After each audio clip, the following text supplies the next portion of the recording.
عبد الرحمن بن عبد الله بن عبد الرحمن بن ابي صعصع عن ابي علي سيد خضر رضي الله عنه قال قال رسول الله يوشك ان يكون خير مع المسلم غنم يطوب باخشاف الجبال ومواقع الخطر يفر بدين بالفطر. امام بخاری رحمۃ اللہ علیہ پھر ایک طروق میں سے باب لے طروق نہ کرنے والا کام.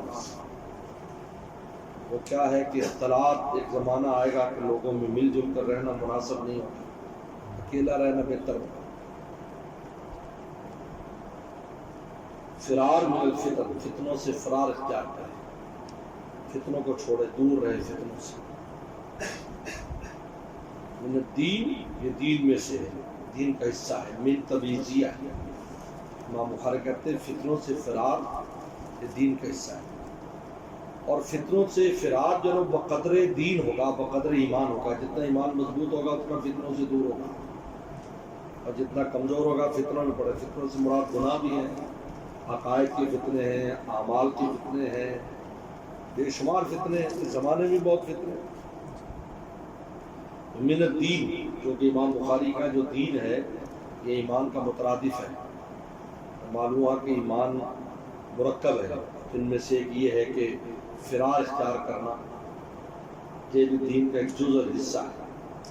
اور فرار اختیار کرنے میں لوگ متفاوت ہیں، لہذا ایمان میں بھی تفاوت اور درجات ہیں.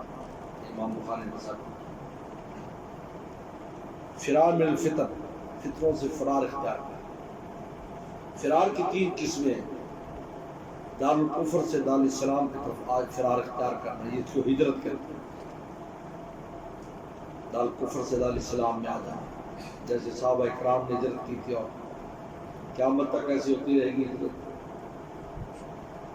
دوسرا یہ ہے کہ بری مجلس سے اچھی مجلس، برے قریہ سے اچھے قریہ میں آ جانا، قریہ سو سے قریہ صالحہ میں آ جانا. جس طرح اس قاتل کو مشورہ دیا تھا عالم نے کہ تم ایسی بستی میں جا کر توبہ کرو جہاں لوگ گناہ نہیں کرتے. گناہ والی بستی کو چھوڑو، قریہ سو کو چھوڑو. زیادہ کوئی ایسی جگہ پر آپ رہتے ہیں کہ ایسے شہر میں جہاں گناہوں میں اور فتنوں میں مبتلا ہونے کا اندیشہ ہے، اچھی لوگوں کی بستی میں چلے جاؤ.